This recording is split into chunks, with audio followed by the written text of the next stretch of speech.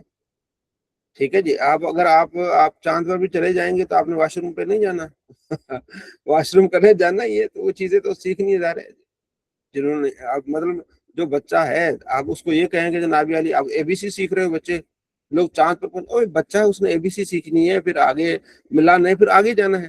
تو جو بھی بچے ہوں گے مسلمانوں کے تو انہوں نے سیکھنا یہ ہے کہ بھئی حدیث میں کیا ہے، بخاری میں کیا ہے. ٹھیک ہے جی.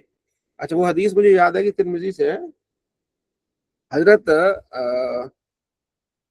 سلمان فارسی ان سے مطلب مشرکوں نے مذاق کیا کہ تمہارے نبی دیکھو جی بتاتے ہیں استنجا کا طریقہ بتاتے ہیں.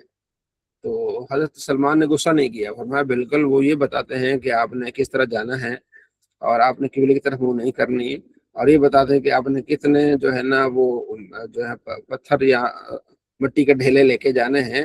تو ہمارے نبی بتاتے ہیں، مطلب انہوں نے غصہ نہیں کیا بلکہ ان کی وضاحت کر دی کہ بھائی یہ ایک ضروری ایک انسان کو ظاہر ہر انسان اٹھنا پیشاب کرنا ہے. میں کچھ دن پہلے میں وہ جو ہے نا وہ ویڈیو دیکھ رہا تھا انڈیا کی ڈاکٹر کی.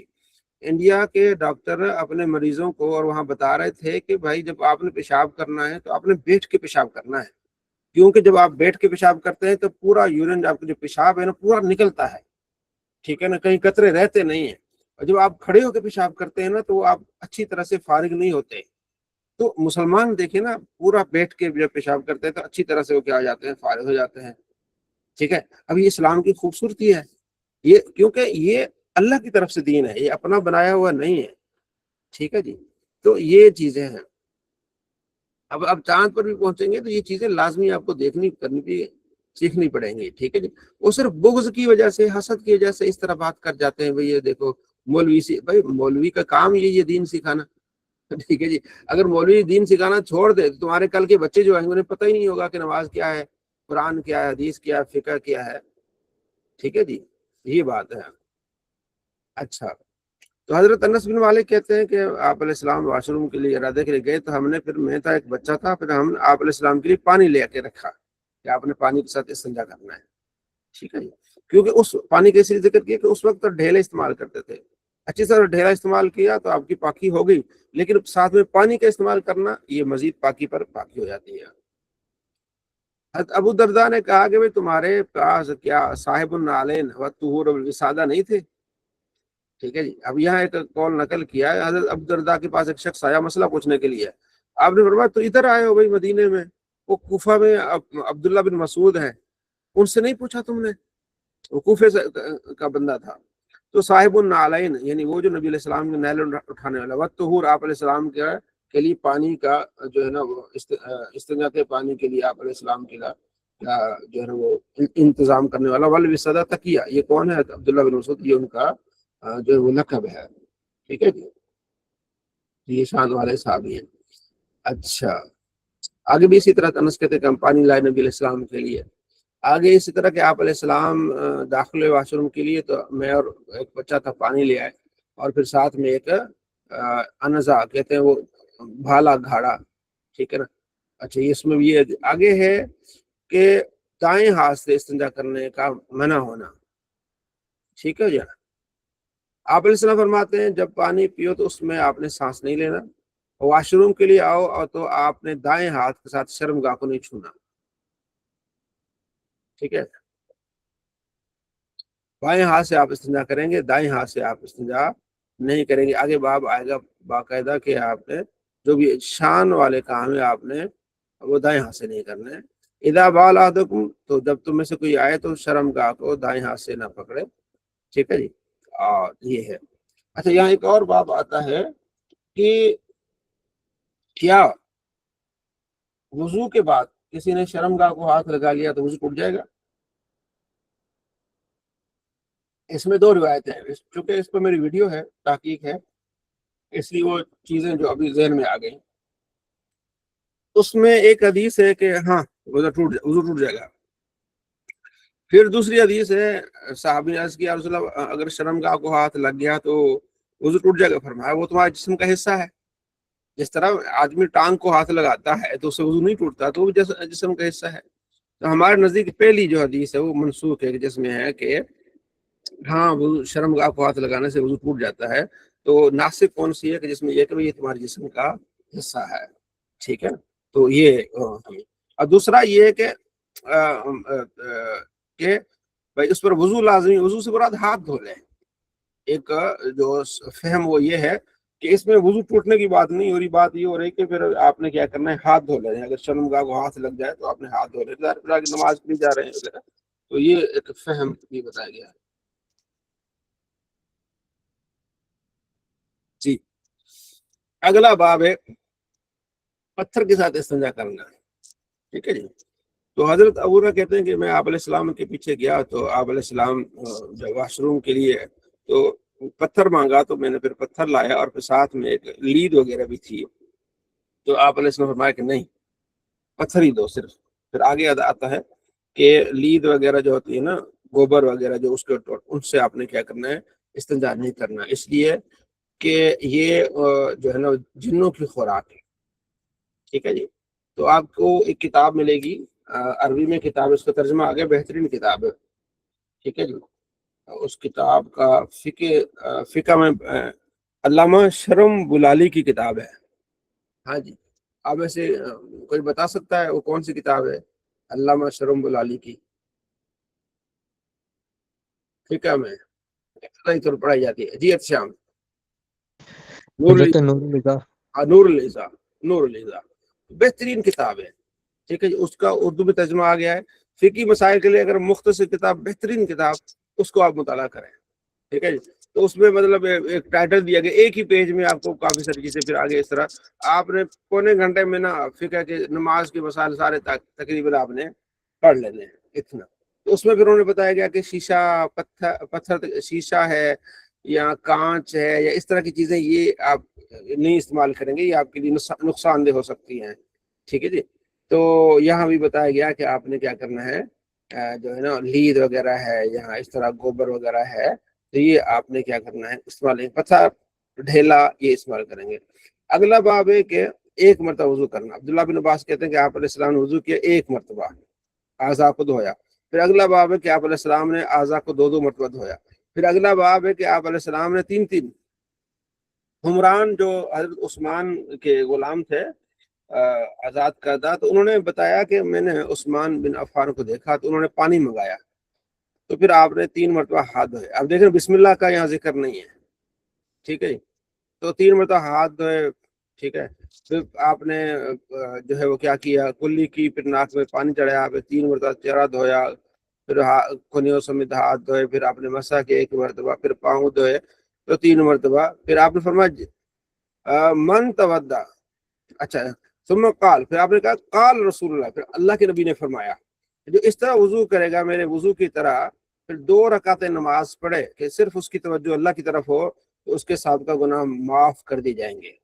یعنی یہ بتایا کہ جو میں نے آپ کو وضو کا طریقہ بتایا نا، ایسا ہی 3 مرتبہ ہاتھ دھونا ہے، 3 مرتبہ کلی کرنی ہے، ناک میں پانی چڑھانا، چہرہ دھونا، اب یہ دیکھیں یہ فرائض یہاں مکمل ہو گئے۔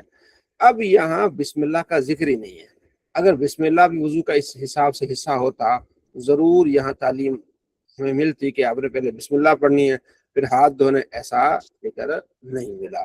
تو یہ بھی ہمیں اس چیز کا بھی علم ہو گیا، اور اچھی طرح وضو کرنے کی فضیلت مل گئی کہ آپ نے اچھی طرح وضو کرنا ہے، صبح یا شام کسی وقت آپ کی حدیث کو سامنے رکھتے ہوئے اچھی طرح سے وضو کریں، اور پھر 2 رکعت نفل پڑھیں، انشاءاللہ اللہ کے محبوب کے صدقے سابقہ گناہ سارے بخش دیے جائیں گے، ٹھیک ہے جی۔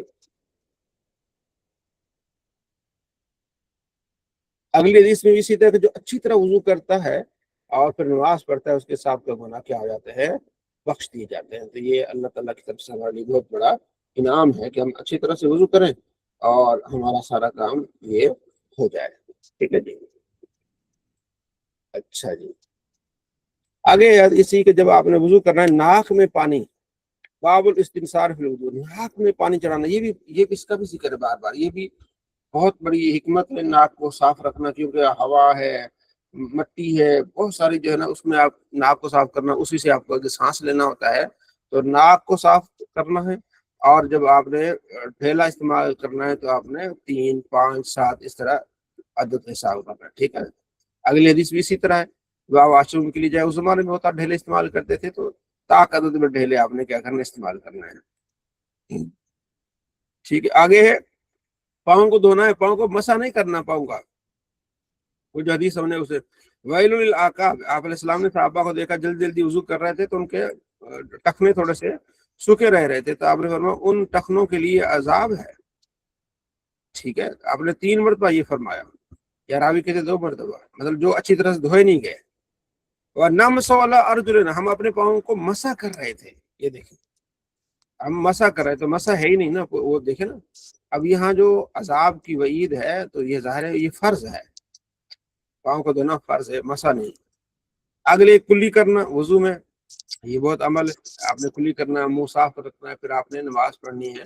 وہی تھا عثمان رضی اللہ تعالیٰ نے دعا بوضوء، پانی منگایا وضو کے لیے، جو پانی آیا اس سے کیا کہتے ہیں، دعا، آپ نے وضو کے لیے پانی منگایا، وہ وضو ہے، وضو یعنی پانی وضو کے لیے، ٹھیک ہے۔ پھر وہی کہ آپ نے اچھی طرح وضو کرنا ہے اور 2 رکعت پڑھنی ہے، سابقہ گناہ اللہ کریم بخش دے گا، ٹھیک ہے۔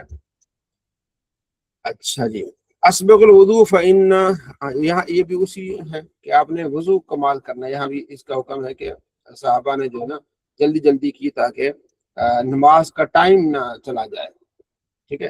تو آپ علیہ السلام نے فرمایا کہ نہیں، آپ نے کیا کرنا ہے، اچھی طرح سے وضو کرنا ہے۔ یہ آپ نے سنا ہوگا کہ بھائی جوان کی طرح وضو کریں جلدی جلدی اور بوڑھے کی طرح نماز پڑھیں، ایسا نہیں ہے، ٹھیک ہے۔ آپ نے اچھی طرح سے توجہ سے، الا ادلکم یمح اللہ بہ الخطایا، ٹھیک ہے، غالباً ترمذی کی حدیث ہے، مجھے یاد ہے کہ اللہ کے نبی فرمایا کیا میں تمہیں نہ بتاؤں کہ جس سے تمہارے جو ہے وہ گناہ تمہارے مٹ جائیں گے۔ صحابہ نے قالوا بلا یا رسول اللہ بتائیے، فرمایا اسباغ الوضو، اچھی طرح وضو کرنا جب وضو کرنا مشکل ہو، یعنی پہلا آپ کا جملہ کہ الا ادلکم کیا میں تمہیں نہ بتاؤں، یمحو اللہ بہ الخطایا، اس سے تمہاری اللہ خطائیں دور فرما دیتا ہے اور تمہارے درجات بلند فرماتا ہے۔ تو صحابہ نے عرض کیا رسول اللہ ضرور بتائیے، تو فرمایا اچھی طرح سے وضو کرنا، جب وضو کرنا مشکل ہو، ٹھیک ہے، اب سردی میں وضو کرنا مشکل ہوتا ہے، تو ایسے حالات میں اچھی طرح آپ سجاد صاحب آپ کو مائک کھلا ہوا ہے، سجاد صاحب مائک میوٹ کریں، تو اچھی طرح سے وضو کرنا اس کی بڑی فضیلت ہے۔ اور دوسرا کہ اندھیری راتوں میں گھر کی طرف جانا، ٹھیک ہے جی، یعنی سوری اندھیری راتوں میں مسجد کی طرف جانا۔ سجاد صاحب، سجاد صاحب، ساجد رضا، ساجدہ مائک آپ کا کھلا ہوا ہے، مائک میوٹ کرنے مہربانی آپ کی، ٹھیک ہے جی۔ وضو کو اچھی طرح توجہ دینا یہ بہت اہم بات ہے، ٹھیک ہے۔ اگلا باب اسی پر ہے۔ آگے جو ہے نا آپ نے دایاں یعنی کام جو ہے نا آپ نے کیا کرنا ہے دائیں سائڈ پہ، ٹھیک ہے جی، یعنی کہ وضو ہے، کھانا ہے، پینا ہے۔ اچھا، باب التیمم فی الوضوء والغسل، دھونے میں اور وضو میں آپ نے دائیں چیز سے ابتدا کرنی ہے کہ آپ علیہ السلام جب بھی ابتدا فرماتے۔ اچھا، حضرت حفصہ بنت سیرین کہتی ہیں کہ ام عطیہ نے ہمیں بتایا کہ آپ علیہ السلام کی بیٹی کو جب ہم غسل دے رہے تھے تو آپ نے فرمایا دائیں طرف سے آپ نے شروع کرنا ہے۔ حضرت زینب رضی اللہ تعالیٰ عنہا آپ علیہ السلام کی لخت جگر جب فوت ہوئی تو آپ علیہ السلام نے فرمایا کہ ان کو غسل دو اور دائیں طرف سے شروع کرنا، اور غسل دینے کے بعد مجھے بتانا ہے۔ تو جب انہوں نے غسل دے کے فارغ ہوئی تو پھر انہوں نے بتایا، تو آپ علیہ السلام نے اپنی چادر جو ہے دی، فرمایا یہ ان کو اڑا دو تاکہ انہیں برکت ملے، تو ایسا ہوا پھر، ٹھیک ہے جی۔ ہاں، آپ علیہ السلام کو پسند تھا کہ آپ جو ہے نا نالین پہنتے آپ دائیں سے اسٹارٹ کرتے، کنگھی کرتے دائیں سائڈ پہ، کوئی صفائی ستھرائی کا کام کرتے شان والا تو آپ علیہ السلام دائیں طرف سے دائیں ہاتھ سے کرتے۔ تو آپ نے کیا کرنا ہے، جو بھی کھانا پینا بھی ہمیں حکم ہے کہ ہم دائیں ہاتھ سے کریں، ٹھیک ہے جی۔ تو یہ چیز ہمیں حکم ہے کہ جو لینا ہے دینا ہے وہ کس سے ہم کریں، دائیں ہاتھ سے کریں، یہ ہم نے اس چیز کو یاد رکھنا ہے، ٹھیک ہے جی۔ اچھا، وضو کا پانی مانگنا جب نماز کا ٹائم ہو سکتا ہے ضرورت پڑے گا بندے وضو کے لیے پانی نہ ہو تو وضو کو طلب کیا جا سکتا ہے پانی۔ عائشہ فرماتی ہیں کہ آپ علیہ السلام نے وضو کا پانی طلب کیا، پانی نہ ملا تو پھر وہ تیمم کی آیت نازل ہوگی کہ پانی نہیں ہے تو آپ نے کیا کرنا ہے، تیمم کرنا ہے۔ حضرت انس بن مالک کہتے ہیں کہ میں نے دیکھا نبی علیہ السلام کو کہ جب وضو کا نماز کا ٹائم ہو گیا، عصر کی نماز کا، تو صحابہ نے پھر وضو کے لیے پانی مانگا تو پانی انہوں نے نہ پایا، نبی علیہ السلام کے پاس آئے تو فوتی رسول بوضو، آپ علیہ السلام کے لیے وضو کا پانی لایا گیا، تو آپ علیہ السلام نے اس جو ہے وہ برتن میں ہاتھ ڈالا اور لوگوں کو فرمایا کہ آؤ بھائی سے وضو کرو۔ تو میں دیکھ رہا تھا کہ آپ علیہ السلام کے ہاتھوں سے پانی ماشاءاللہ جاری تھا اور یہاں تک سب لوگوں نے وضو کر لیا۔ آپ علیہ السلام کے ہاتھوں سے پانی آپ کی انگلیوں سے تحت من تحت اصابع، آپ علیہ السلام کی انگلیوں سے پانی جاری تھا۔ کیسا کتنا بڑا ایک یعنی کہ معجزہ ہے، کمال نہیں ہو گیا؟ دیکھنے والے حیران ہوں گے کہ یہ کیا ہے، آپ صلی اللہ تعالیٰ علیہ وآلہ وسلم کی انگلیوں سے پانی جاری ہو رہا ہے، انگلیوں سے، حالانکہ انگلی سے خون ہی نکلتا ہے، پانی نہیں نکلتا، دیکھیے۔ اور بہت سارے اس میں آگے پھر ایک مرتبہ التنس کہتے ہیں کہ 80 لوگ تھے، اس سے زیادہ بھی تھے، 300 کے قریب بھی آیا تھا، یعنی مختلف موقعوں پر یہ جو ہے وہ آپ علیہ السلام کی طرف سے معجزے کا ظہور ہوا ہے، ٹھیک ہے جی۔ اچھا، یہاں پھر اگلا باب الماء الذی یغسل من، اچھا وہ پانی جس سے انسان کے جو ہے نا وہ دھوئے جاتے ہیں، بال دھوئے جاتے ہیں، جس پانی سے انسان کے بال دھوئے جاتے ہیں ان کے بارے میں۔ اب بال دھوئے جاتے ہیں، وضو کیا جاتا ہے، عطا کہتے ہیں کہ کوئی حرج نہیں کہ آدمی کے بال جو ہے نا بال اس سے رسیاں بنائی جائیں، بالوں کی کیا ہے رسیاں بنائی جائیں یا بالوں کے دھاگے بنائے جائیں تو کوئی حرج نہیں ہے۔ اچھا، ایک تو یہ ہے کہ انسان کے بال جو ہے نا اس کے رسیاں بنائی جا سکتی ہیں۔ اب خاص طور پر جب حج کا موسم ہوتا ہے تو ساروں نے ٹینٹ کرانی ہے، تو کتنے بال ہوں گے آپ مجھے بتائیں. وہ بال جمع کیے جائیں تو کئی رسیاں بن جائیں گی. تو ہمارے نزدیک یہ ان کا نظریہ ہے حضرت عطا کا. لیکن ہمارے نزدیک یہ ہے کہ انسان کے جو بال ہیں نا محترم ہیں، جسم کے ساتھ لگے ہوئے اور الگ بھی ہو جائے تو ان کو ایک سائڈ پہ رکھنا ہے. تو یہ کیا ہے محترم، اس کا احترام کرنا ہے. اس کے لیے رسیاں یا یہ نہیں بنانی، یہ ان کا اپنا تھا. دوسرا ہے کہ آپ علیہ السلام کی مسجد میں اس وقت کتے آ جاتے تھے، مسجد نبی میں آتے جاتے تھے. تو یہ بھی اس وقت تھا جب کہ جو ہے نا یہ معاملہ تھا. ٹھیک ہے، کہ مسجد میں تالے وغیرہ نہیں تھے، بعد میں یہ سارا کچھ آ گیا. ٹھیک ہے. اور یہاں یہ بھی بتایا کہ ہاں وصول الکلاب کے کتوں کا جھوٹا، اس کے بارے میں ہمارے نزدیک کتوں کا جھوٹا جو ہے وہ ناپاک ہے.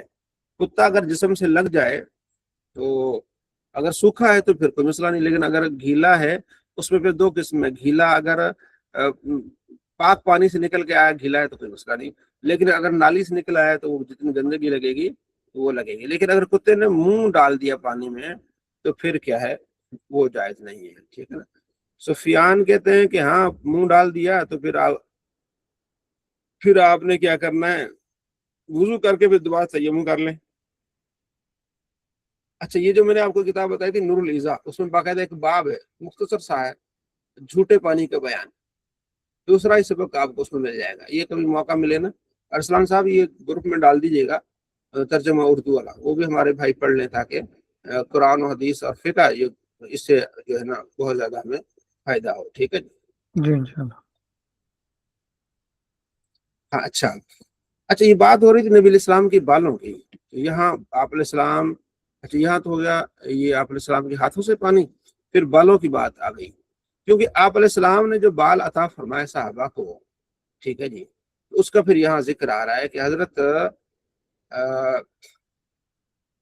اچھا ابن سیرین کہتے ہیں کہ میں نے عبیدہ سے کہ ہمارے پاس حضرت نبی علیہ السلام کے بال تھے. ہم گئے حضرت انس کے پاس یا ان کے گھر والوں کے پاس گئے تو تاکہ ہم ان کی دیدار کر سکیں. لأن تکون عندی اشارۃ منہ احب الی من الدنیا وما فیہا. تو کہنے لگے کہ ہمارے پاس جو نبی علیہ السلام کے بال ہیں دنیا و ما فیہا سے بہتر ہیں. یعنی نبی علیہ السلام سے محبت کا آپ اندازہ لگائیں، صحابہ کا تابعین کا، کہ ہمیں دنیا و ما فیہا سے بہتر نبی علیہ السلام کے بال ہیں. حضرت انس کہتے ہیں کہ جب آپ علیہ السلام کا حلق کیا جاتا تھا، ابو طلحہ کرتے تھے حلق صحابی، تو پھر اب والا من اخذ من شعری، تو میں ہوتا تھا تو سب سے پہلے نبی علیہ السلام کے بال لے لیتا تھا. نہیں، کان ابو طلحہ اول من اخذ شعری. ٹھیک، ابو طلحہ پھر آپ علیہ السلام کے بال کیا کرتے تھے، لے لیتے تھے، پھر صحابہ میں بانٹتے تھے. تو یہ بال آپ صلی اللہ تعالیٰ علیہ وآلہ وسلم کے مبارک بال تھے آپ علیہ السلام کے. ٹھیک ہے نا. تو اب اس میں یہاں آتا ہے کہ بال جسم سے اگر جو الگ ہوں تو اس کے بارے میں کیا ہے، ہمارے نزدیک پاکی ہوتے ہیں بال. نبی علیہ السلام کے بال یہ تو برکت والی چیز ہو گئی. جی جو صاحب. استاد صاحب میں نے آپ سے یہ پوچھنا ہے، جو پیچھے امام بخاری نے باب بند ہے اس کی ذرا وضاحت کرا دیں کہ باب کا نام یہ کیوں رکھا انہوں نے، یہ بھی پیچھے کون سا باب الماء الذی یغسل به شعر الانسان، یہ وہی نا کہ جس سے انسان کے بالوں کو دھویا جاتا ہے، ان بالوں کا کیا حکم ہے. ٹھیک ہے نا. تو وہ یہی آ گیا کہ آپ علیہ السلام نے وضو کیا اور اس سے پھر آپ صلی اللہ تعالیٰ علیہ وآلہ وسلم اسی باب کی بات کر رہے ہیں نا. جی اسی کی بات کر رہا ہوں. جس یعنی باب الماء الذی یغسل به شعر، جس پانی سے انسان کا بال دھویا گیا ہو.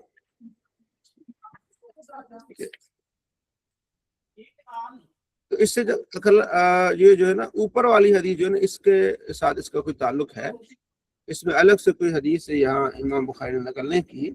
ٹھیک ہے جی.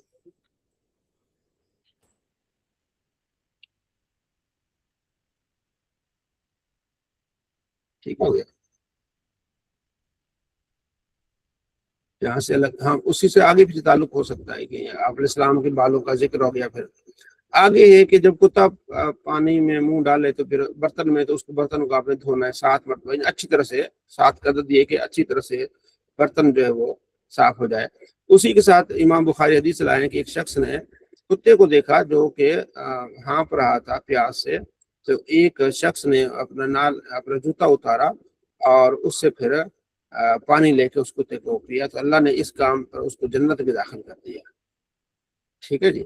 تو امام بخاری شاید یہ بتانا چاہتے ہیں کہ یہاں بھی کہ کتوں کا جو جھوٹا ہے اس کے بارے میں کیا ہے۔ تو اس میں ایک قول یہ ہے کہ کتوں کا جھوٹا جو ہے ناپاک نہیں ہے، تبھی تو اس بندے نے اس کو پانی پلایا۔ تو ہم کہتے ہیں وہ بات آپ کی ذرا غور کریں کہ وہ اس نے کون سا بعد میں پیا، جوتے سے پانی نکال کے اس کو پلا دیا بس۔ اب اس سے یہ تو لازم نہ ہے کہ کتے کا جھوٹا پاک ہے، ٹھیک ہے نا۔ تو یہ ہمارا موقف ہے کہ ایسی بات نہیں، کتے کا جھوٹا جو ہے وہ ناپاک ہے۔ اگر پاک ہوتا تو یہ اوپر حدیث ہے کہ اس کو دھویا کیوں گیا، برتن کو آپ 7 مرتبہ کیوں دھو رہے ہیں، ٹھیک ہے۔ حدیث میں نبی علیہ السلام فرماتے ہیں اس برتن کو آپ نے دھونا ہے، تو اس کا مطلب یہ کہ اس نے منہ مارا ہے تو یہ برتن کو کیا کیا جائے گا، دھویا جائے گا۔ پھر امام بخاری ایک اور حدیث لائے ہیں کہ آپ علیہ السلام کے زمانے میں کتے آتے تھے مسجد میں، پیشاب بھی کرتے تھے، آتے جاتے تھے مسجد میں حضور کے زمانے میں، اور ان پر پانی بھی نہیں بہایا جاتا تھا، تو اس لحاظ سے بھی کتے کا پیشاب بھی تو کیا ہے جی، اس میں بھی کوئی مذائقہ نہیں ہے، ٹھیک ہے جی۔ تو اس میں بھی ہمارا موقف اہل سنت کا کہ نہیں بھائی، وہ اگر پیشاب جو ہے پاک ہے اس بارے میں، تو اوپر یہ ان کے منہ بھی ہے، اور بھی حدیث ہے میرے خیال میں اس بارے میں میرے ذہن میں آ رہی ہے۔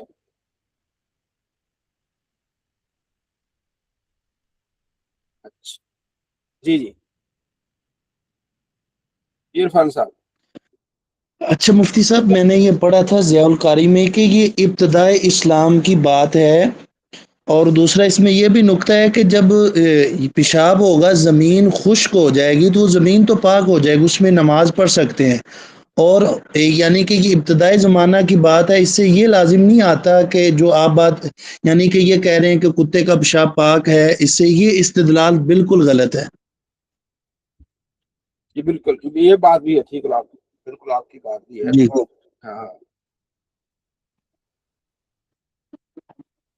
اور اس کے ساتھ مفتی صاحب یہ ہے کہ یہ جو احناف پر گزارش تھی کہ جو احناف پر اس پر تان کرتے ہیں کہ یہ دیکھیں کتا اٹھا کے بات کر اپنا نماز پڑھنے کا یہ مسئلہ بیان کرتے ہیں، تو ایک شخص سے میری بات ہوئی تھی تو میں نے یہی حدیث پیش کی تھی، تو کہتے ہیں جی اس میں کیا ہے؟